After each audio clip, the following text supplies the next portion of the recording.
My topic is the effect of bracing and other conservative interventions in the treatment of idiopathic scoliosis in adolescents.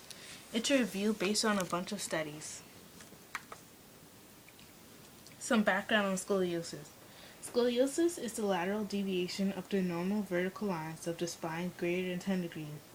The idiopathic form is scoliosis with an unknown cause. Adolescent scoliosis is usually found between 10 years of age and skeletal maturity. The conservative treatments include the use of a brace, electrical stimulation, or exercise therapy. A scoliosis brace is a fitted brace that has plastic components that are custom molded to fit the patient's body. The brace extends from below the breast to the beginning of the pelvic area in the front and from below the shoulder blades to the tailbone in the back. This type of brace works by applying 3-point pressure to the curve to prevent its progression. Electrical stimulation calls for an application of skin electrodes to the muscles between the ribs directly under the arm. A physical therapist trained in electrical stimulation will perform this procedure. The electrodes are placed here so that the maximum amount of muscle contraction occurs at the greatest point of the skeletal curve. The electrical stimulation can last for up to 8 hours. Exercise therapy for scoliosis is the use of physical therapy movements to reduce spinal curvature progression. Surgery is needed for kids with a spinal degree curvature greater than 45. The purpose of the research report was to evaluate the effectiveness of braces and other conservative treatments of idiopathic scoliosis in adolescents by systematically reviewing the literature. Many conservative treatments are available for adolescents with idiopathic scoliosis, but the evidence for their accepted use is still unclear. The occurrence of adolescent scoliosis is 2 to 3% of children between 10 and 16 years of age.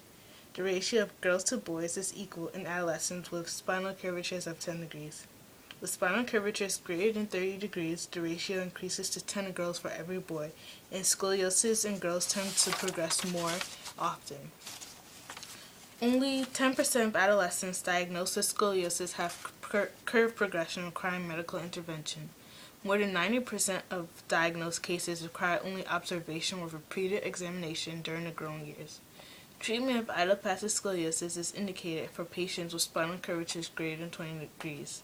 Possible consequences of untreated idiopathic scoliosis in adults are social isolation, limited job opportunities, and lower marriage rates.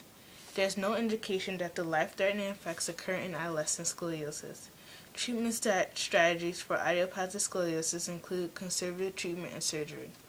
There is a consensus about surgical treatment in a minority of patients with spinal curvatures greater than 45 degrees, especially in patients with severe rotational abnormalities. The majority of adolescents with idiopathic scoliosis receive conservative care.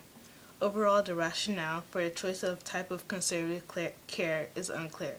Recently, the use of bracing to alter the progression of scoliosis or reduce surgery rate has been questioned.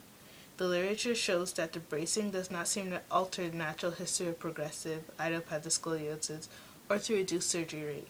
In a study by Fahlstrom, more than 50% of patients with adolescent idiopathic scoliosis initially denied their diagnosis. It appears that quality of life, although measured differently in various studies, is affected not only by the presence of, but also by the treatment, especially bracing for adolescent idiopathic scoliosis. Although the majority of adolescents with idiopathic scoliosis are treated conservatively for years with interventions that have a major impact on their quality of life, no systematic review concerning the effectiveness of conservative care in adolescent scoliosis exists. One review has been done, but it cannot be regarded as valid according to accepted standards of the Cochrane collaboration. In that review, 20 studies were included, of which one was a controlled trial. All of the other studies were patient series or case studies. No other interventions. 4 studies evaluated the effect of bracing compared with. No reviews on this topic exist. Therefore, we believe that the current evidence for conservative treatment patients with idiopathic scoliosis is insufficient. The aim of this study was to evaluate the effectiveness of braces and other conservative interventions used in the treatment of idiopathic scoliosis by systematically reviewing the literature. The literature was collected using Cochrane, PubMed, Sin al, and Pedro. Selection. The following criteria were used to select studies. A. The study had to be designed as a randomized clinical trial or as a controlled clinical trial. In its review, a study was considered to be a controlled clinical trial when there was an intervention group, one or more control groups, and a baseline measurement and an outcome measurement. B. The patients were diagnosed with idiopathic scoliosis. C. The age of patients was less than 18 years. And D. The treatment included the use of conservative intervention, which was defined to exclude surgical and pharmacological interventions. Since the studies complied to every rule needed, there were no indicators needed. The measurements and case studies came directly from the scoliosis patients.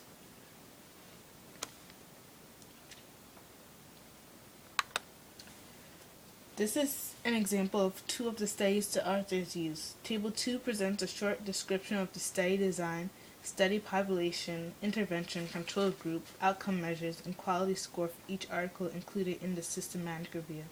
None of the studies describe what was considered idiopathic scoliosis. Only the characteristics of the scoliosis were sometimes described in the studies. The study showed a wide range of interventions, including bracing, electrical surface stimulation, exercises, and behavioral treatment. The combination of interventions was compared with another combination of control interventions. In all except 2 studies, a brace was a part of one or both interventions. 4 studies evaluated the effect of brace by comparing it with no treatment, exercises, or electrical stimulation.